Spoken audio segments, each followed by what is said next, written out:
Hi hello నమస్తే welcome to our channel. ఈ రోజు ప్రస్తుతం మనతో పాటు numerologist, happiness coach, money power expert Harini Vinukonda గారు ఉన్నారు. వారితో మాట్లాడేద్దాం. నమస్తే మ్యామ్. నమస్తే. మేడం, చాలా మందికి డబ్బు అనేది చాలా ముఖ్యమైన పాత్ర పోషిస్తుంది ప్రతి ఒక్కరి జీవితంలో. మరి ఈ డబ్బు సంపాదించాలి, కొంతమంది అన్ఎక్స్పెక్టెడ్గా ఖర్చు పెట్టాల్సి వస్తుంది. అలాంటి టైంలో మనకి డబ్బు రావాలి అనేసి అంటే ఏదైనా టెక్నిక్ ఉందా, లేదంటే అఫర్మేషన్ ఏదైనా చేసుకోవచ్చు అని అంటారా? మనకున్న ఏ కోరికైనా సరే అంటే ధనం మూలం ఇదం జగత్ అన్నాం. అంటే మనం ఏదైనా ఒక మనం ఎంత సంపాదించినా ఏది చేసినా కూడా మనకి ఎన్ని వర్క్స్ చేయనివ్వండి, ఎంత పని చేసినా కూడా ఆ డబ్బు కోసమే పనిచేస్తాను. ఇప్పుడు కొంతమందికి పుట్టుకతోనే గోల్డెన్ స్పూన్తో పుడతారు. కొంతమంది ఏంటి మిడిల్ క్లాస్లో ఉంటారు, కొంతమంది లోయర్ మిడిల్ క్లాస్లో ఉంటారు. ఇటు లోయర్ మిడిల్ క్లాస్లో ఉన్న వాళ్ళు డే టు డే లైఫ్లో చాలా హ్యాపీగా ఎంజాయ్ చేస్తూ ఉంటారు. అటు హై లెవెల్లో ఉన్న వాళ్ళు బాగానే ఉంటుంది. ఎటొచ్చి మిడిల్ క్లాస్‌లో ఉన్న వాళ్ళు ఏంటంటే అటు ఉండలేక, ఇటు ఎళ్ళలేక చాలా ఇబ్బంది పడతా ఉంటారు. అంటే ఏదన్నా సరే అనుకోని ఖర్చులు రావటము, స్కూల్ ఫీజు పెరగటము. ఇప్పుడు దానికి తగ్గట్టు మనకి సాలరీస్ అనేవి చాలా బాగా కొంతమందికి ఎక్కువ ఉండొచ్చు. ఎంత వచ్చినా కూడా కాస్ట్ ఆఫ్ లివింగ్ అనేది చాలా పెరిగిపోయింది. ఇప్పుడున్న రోజుల్లో సామాన్యుడు కూడా బతకాలంటే మినిమమ్ 20,000-50,000 లేనిదే ఎవరు బతకటానికి లేదు. చాలా తక్కువ చెప్పాను నేను ఇక్కడికి. అంటే అంతగానో ఖర్చులనేవి పెరిగిపోయినాయి. మరి ఎంత సంపాదించినా, ఇద్దరు సంపాదించినా కూడా చాలని జీతం అయిపోయింది. అలాంటి పరిస్థితుల్లో మనిషి ఎంత టెన్షన్ ఫీల్ అవుతా ఉంటాడు, ఎంత ఇబ్బంది పడతా ఉంటారు. మన ఆలోచన అంతా ఎక్కడ తిరుగుతూ ఉంటది. అరే! నేను ఈ ఖర్చు కట్టాలి. ఎంత కట్టాలంటే నాకు డబ్బులు లేవు. ఏం చేయాలి? అంతా కూడా మనలోనే ఉంది. మన థాట్ ప్రాసెస్ మార్చుకోనంత కాలం, మన మైండ్ సెట్ మార్చుకోనంత కాలం ఎక్కడి నుంచి కూడా మనకి డబ్బులు రావు. ఏ వర్క్ చేసినా కూడా, ఎంత పూజలు చేసినా, ఎంత మన దేవుడి చుట్టూ తిరిగినా, ఎన్ని ప్రదర్శనలు చేసినా, ఎన్ని చేసినా, ఎన్ని అఫర్మేషన్ చేసినా కూడా మనకి ఏది రాదు. కానీ ఇక్కడ మనం అనుకున్న కోరికల్ని లా ఆఫ్ అట్రాక్షన్‌లో చాలా అంటే ఎప్పుడో ఒక సంవత్సరం తర్వాత అవ్వాల్సినవి కూడా, ఎప్పుడో జరగాల్సినవి కూడా మన మైండ్ సెట్‌ని మార్చుకొని, మన మీద మనం కంట్రోల్ తెచ్చుకొని, మనం అనుకున్న అంటే చాలా మందికి కోరికలు నెరవేరకపోవడానికి కారణం ఏంటి అంటే, వాళ్ళకి మన జీవితంలో ప్రతి మనిషికి చాలా తక్కువ కావాలి. తెలుసా? అంటే తక్కువ అనేది తక్కువ మీన్స్ నా ఉద్దేశము డబ్బులు తక్కువ కాదు. అంటే ప్రతి మనిషికి అవసరమయ్యేది చాలా చిన్న చిన్నవే. చూడండి, లైఫ్ అనేది 4 అక్షరాలే. అవునా? కానీ జీవించాల్సింది 100 ఇయర్స్. అంటే కొంతమంది ఎక్కువ, కొంతమంది తక్కువ. 100 ఇయర్స్ జీవించాలి. అవునా కాదా? అందులో ప్రతి మనిషికి కావాల్సిందేంటి? 5. ఒకటి ఆరోగ్యం, ఆనందం, ఐశ్వర్యం, మంచి రిలేషను, మంచిగా స్పిరిచువల్‌గా వెళ్ళటం, మనశ్శాంతిగా బతకటం.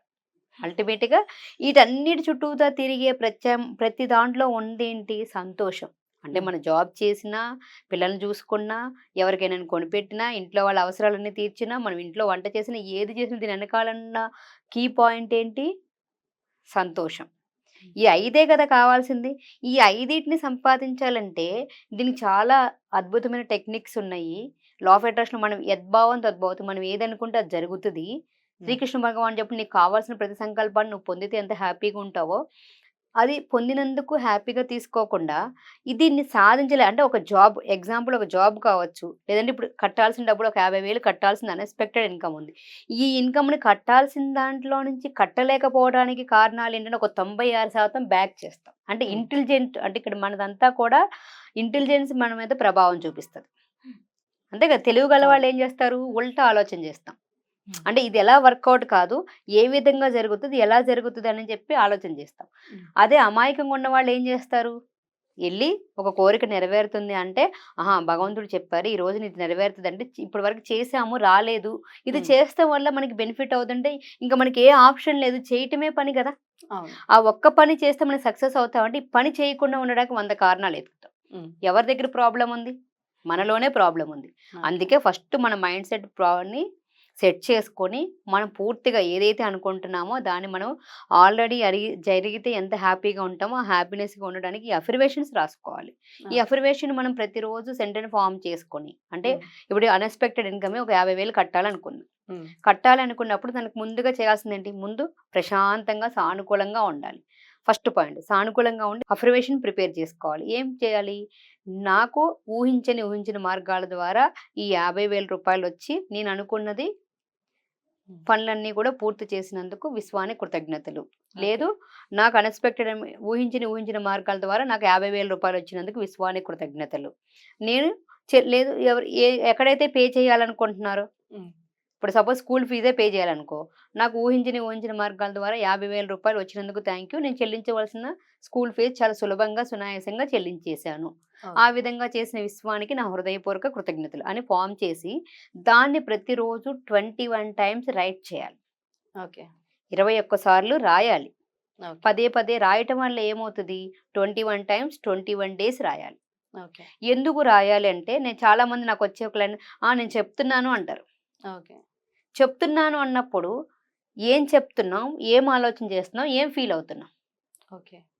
అదే రాస్తున్నప్పుడు చాలామందికి రాసేటప్పుడు ఏమవుతదంటే, మనకి ఒక్కసారి ఆలోచన ఎక్కడికి పోయినా కూడా కాన్సంట్రేషన్ అనేది దాని మీదకెళ్ళిపోతది. ఓకే. తెలియకుండా త్రికరణ శుద్ధిగా దాని మీదకి మన ఆలోచన, మన మాట, మన యాక్షను, మన హ్మ్. ఊహ మొత్తం దాని మీదకెళ్ళిపోతది. ఇప్పుడు చూడండి, ఒక మూవీ తీయాలంటే డైరెక్టర్లు గనక ఫస్ట్ స్టోరీ ఎలా చేసుకొని, ఆ స్టోరీలోనే వాళ్ళు పాత్రలను చూస్తా ఉంటారు. అవును. అలాగే మనం ఒక స్క్రిప్ట్ రాసినప్పుడు, ఆ స్క్రిప్ట్‌లోనే మన జీవితాన్ని చూడగలగాలి. హ్మ్. అంటే మనం ఏదైతే అనుకున్నామో, ఏదైతే రాసామో దాన్ని చూడటం రావాలి. అది ఎప్పుడొస్తది? ఓకే. మనం రాయిగా దాన్ని నమ్ముతాము. హ్మ్. ఒక 21 డేస్ అంటే సైన్స్ ప్రకారం ఏదైనా ఒక కోరిక నెరవేరాలన్నా, ఏదైనా ఒక పని అలవాటు చేసుకోవాలన్నా కూడా 21 రోజుల్ని మనం కంటిన్యూషన్‌గా అదే పని చేస్తే ఆటోమేటిక్‌గా 22వ రోజు నుంచి మనం ఆ పనిని హ్మ్. చేయగలుగుతాము. ఓకే. అలా చేయాలి అంటే ఫస్ట్ 21 రోజులు మనం దాన్ని చెయ్యాలి. హ్మ్. అందుకని 21 టైమ్స్ దాన్ని మీకు టైముని బట్టి, హ్మ్. చాలామంది ఇప్పుడు నాకు టైం లేదు అంటారు. ఎందుకు 15 నిమిషాలు, హ్మ్. ఒక 11 సార్లు రాయండి. ఓకే. మినిమమ్ 21 టైమ్స్ ఒక 15 నిమిషాలు చేస్తే హ్మ్. మీకు ఆటోమేటిక్‌గా అనుకున్న కోరిక నెరవేరదంటే ఒక 15 నిమిషాలు చేయలేమా? చేస్తా. చేయొచ్చు కదా! హ్మ్. కానీ ఆ 15 నిమిషాలు పెట్టటానికి మనకి ఒళ్ళొంగదు. అంటే నేను ఇంత కష్టపడి సంపాదిస్తున్నాను. అవే సరిపోవట్లేదు. నేనిప్పుడు రాస్తే మాత్రం వస్తుందా అనేసి చాలా మంది అనుకునే వాళ్ళుంటారు. ఆ థాట్ ఎవరు పెట్టారు? మనమే పెట్టుకోవాలి. మన ప్రిన్సిపల్ ఏం చెప్పుకున్నాం? ఏదనుకుంటే అది జరుగుద్ది అంటాం. అవును. నాకు వస్తది అని ఇదంతా ఎక్కడ తిరుగుతుంది? కీ రోల్ మొత్తం ఎక్కడుంది? నమ్మకం. హ్మ్. నమ్మకం కొండలను, పర్వతాలను సైతం కదిలిస్తుంది అంటారు. మనం హ్మ్. నమ్మితే ఏదైనా చేయాలి. ఒక మంత్రం చదివితే గనక 10,000 సార్లు ఒక జపం ఎలా అయితే రోజు చేస్తామో, ఆ 10,000 సార్లు చెప్పిన ఆ మంత్రానికి శక్తి ఎలా వస్తదో, మనము మన బ్రెయిన్‌లో అంటే మన సబ్‌కాన్షియస్ బ్రెయిన్‌లో హ్మ్. ఏదైనా సరే ఒకటి పదే పదే నమ్మించాలి. మనకి బ్రెయిన్ కాన్సెప్ట్ వచ్చినప్పుడు మీకు అక్కడ క్లియర్‌గా చెప్తాను. ఓకే. అంటే మన సబ్‌కాన్షియస్ బ్రెయిన్ ఏమవుతదంటే, మనకి 2 రకాల బ్రెయిన్స్ ఉంటాయి. హ్మ్. ఒకటొచ్చి చేతనం.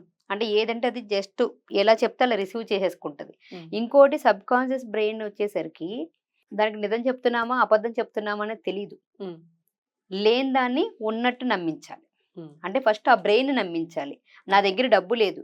కానీ డబ్బున్నట్టు యాక్ట్ చేశామనుకో, ఆటోమేటిక్‌గా ఓకే. డబ్బు దగ్గర నుంచి అవకాశాలు మనకొస్తాయి. హ్మ్. అలాగే మీకు ఏదైతే చేయాలనుకుంటున్నారో చెల్లింపులు చేయాలి, అన్‌ఎక్స్‌పెక్టెడ్ ఇన్‌కమ్ వచ్చినప్పుడు బాధపడుతూ కూర్చోకుండా మీ టైంని వృధా చేయకుండా, ఆ టైంని హ్మ్. మీరు ఈ విధంగా పదే పదే రాస్తూ ఉండడం వల్ల ఏమవుద్దంటే మీ బ్రెయిన్ నమ్ముద్ది. ఓకే. ఎప్పుడైతే మీ బ్రెయిన్ మీకు నమ్మడం స్టార్ట్ అవుతదో మీ లోపల మార్పు జరుగుతుంది. మిరాకిల్స్ ఒస్తాయి. ఓకే. మీరు నమ్మనంత కాలం, మీ మైండ్ సెట్ చేసుకున్నంత కాలం ఏది కూడా వర్కౌట్ అవ్వదు. ఓకే. ఎప్పుడైతే మనము ఈ లా ఆఫ్ అట్రాక్షన్ కాన్సెప్ట్‌ని మనం అర్థం చేసుకొని మన లైఫ్‌లో ఇంప్లిమెంట్ చేస్తామో, ఎంతో కష్టతరమైన పనులన్నీ కూడా చాలా సులభంగా, ఈజీగా, సునాయాసంగా క్లియర్ చేసుకోగలుగుతాం. పనులు జరుగుతాయి. హ్మ్. ఎవరికైనా కూడా ఎట్లా అయినా జీవితాన్ని మనం జీవించాల్సిందే. కష్టంగా అయినా, నష్టంగా అయినా జీవించాలి. బాధలతోటి, కష్టాలతోటి భారంగా జీవించాలా? ఒక ఆటలాగా హ్యాపీగా, సరదాగా జీవిస్తూ మనం అనుకున్న ప్రతి కోరికను నెరవేర్చుకోవాలనేది మనలోనే ఉంటది. హ్మ్. దాన్ని ఎంత ఈజీగా తీసుకుంటే అంత ఈజీగా మనం ముందుకెళ్ళగలుగుతాం. హ్మ్. అంటే కొంతమంది అనుకుంటారు మ్యామ్, నేను రాసాను మ్యామ్, మీరు చెప్పినన్ని సార్లు రాసాను, చాటింగ్ చేశాను అనేసని అంటుంటారు. అయినా కూడా నాకు రాలేదు మనీ అంటారు. అసలు ఎందుకు రాదు అలా? ఇక్కడ రాకపోవడానికి కారణం ఏంటంటే, వాళ్ళకి దాని మీద బిలీఫ్ లేకపోవడం. అంటే ఓకే. మన థాట్‌లో రాయటం మాత్రం హ్మ్. నాకు వస్తుంది అని రాస్తున్నాం. లోపల మాత్రం నాకు వస్తుందో రాదో అని భయపడతాను. ఓకే. అంటే ఇప్పుడు చాలామంది చెప్తారు గదా! ప్రేమ, ధైర్యం, భయం ఒక చోట ఉండవు. హ్మ్. ధైర్యం ఉంటే భయం ఎళ్ళిపోతది. భయం ఉంటే ధైర్యం ఉండదు. ఓకే. అలాగే నమ్మకం, అపనమ్మకం ఒక దగ్గర ఉండవు. హ్మ్. నమ్మకం ఉంటే ఖచ్చితంగా జరిగి తీరుతది. ఓకే. అపనమ్మకం ఉంటే జరగదు. ఓకే. ఎప్పుడైతే అది ఇంకొకటి చాలా మందికి ఇక్కడ చెప్పాల్సిన ఒక పాయింట్ ఏంటంటే, కొంతమందికి ఎన్ని డేస్‌లో వచ్చేస్తది అనుకుంటారు. అంటే ఉమ్, లా ఆఫ్ అట్రాక్షన్ మేము నమ్ముతున్నాం, మేము రాసేస్తాము వస్తా. వాళ్ళ నమ్మిన నమ్మకాలను బట్టి ఎవరు ఎలా బిలీవ్ చేస్తారో, ఎవరైతే ఎలా ఫీల్ అవుతారో, చాలా మందికి ఈ కోరిక నెరవేరుతుంది అనుకున్నప్పుడు నేను ఇది చేసేసాను, అది చేసేసాను, వచ్చేస్తుంది నా బిలీఫ్. నిజంగా మనసా వాచా త్రికరణ శుద్ధిగా ఒక కోరిక నెరవేరితే పైకి వాళ్ళు ఎంత చెప్పినా కూడా మానసికంగా అంటే త్రికరణ శుద్ధిగా చేసినప్పుడు వాళ్ళ కోరిక పూర్తి నమ్మకం అంటే భగవాన్ శ్రీ వెంకటేశ్వర స్వామి గారు చెప్పినప్పుడు నమ్మితే సొమ్ము నమ్మకపోతే దుమ్ము అన్నట్టుగా ఎవరైతే నమ్మి చేస్తారో వాళ్ళకి 100% రిజల్ట్ వస్తది. అది 3 క్షణాల్లో రావచ్చు, 30 రోజుల్లో రావచ్చు, 3 నెలల్లో రావచ్చు, 3 సంవత్సరాలు పట్టొచ్చు, జీవితకాలం పట్టొచ్చు. ఎందుకంటే ఓకే. పైకి మాత్రం చేస్తున్నట్టుండి లోపల వాళ్ళకి నమ్మకం లేకపోతే ఏమీ చేయలేదు. అప్పుడు వాళ్ళు కంటిన్యూ సాధన చేయటమే పని. ఓకే. సాధన చేస్తూ దాని గురించి తెలుసుకుని చిన్న చిన్న కోరికలుంటాయి. ఇప్పుడు అదే అవును. రూ. 1000 రావాలి, 500 రావాలి స్టార్టింగ్‌లో ఉన్నప్పుడు ఏదైనా అనుకోకుండా ఏదైనా చిన్న కోరిక అనుకున్నా ఈజీగా అయిపోతది. ఉమ్, కానీ దానికెళ్ళేసరికి మనం పట్టుకోకూడదు.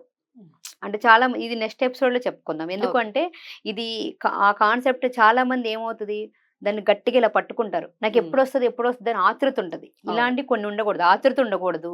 దాన్ని కొంచెం పేషెన్సీగా ఉండాలి. ఓపికతోటి ఉండాలి. ఆల్రెడీ జరిగిపోయినప్పుడు ఇంకా జరగలేదంటానికి ఛాన్స్ ఏది? అవును. అంటే ఒక కోరిక జరిగిపోయిందని అఫర్మేషన్ పెట్టాం. యద్భావం తద్భవతి అంటే మనం ఏదనుకుంటే అది నెరవేరిపోయిందని. అయిపోయినప్పుడు ఇంకా అన్న మాట రాదు కదా! అవును.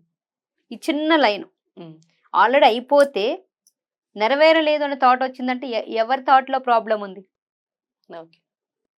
అర్థమైందా కాన్సెప్ట్? అర్థమైంది. ఆల్రెడీ అయిపోయిందనుకో థాంక్ యూ చెప్తున్నాం. అవును. మరి ఇంకా నాకు కాలేదే అని బాధపడుతున్నాం. ఉమ్, మరి రెండిటికి మ్యాచింగ్ లేదు గదా! అందుకని అవును. ఒక్కసారి దాన్ని చూసుకొని దాని కాన్సెప్ట్ తెలుసుకొని దాన్ని బాగా అప్లై చేసుకుంటూ ఒక ఆటలా సీరియస్‌గా తీసుకోకూడదు. ఓకే. దాన్ని ఆటలాగా చాలా సరదాగా, హ్యాపీగా, సంతోషంగా చేయాలి. చేస్తే నెరవేరుతుంది అనేసి చాలా చక్కగా చెప్పారు ma'am. Thank you so much.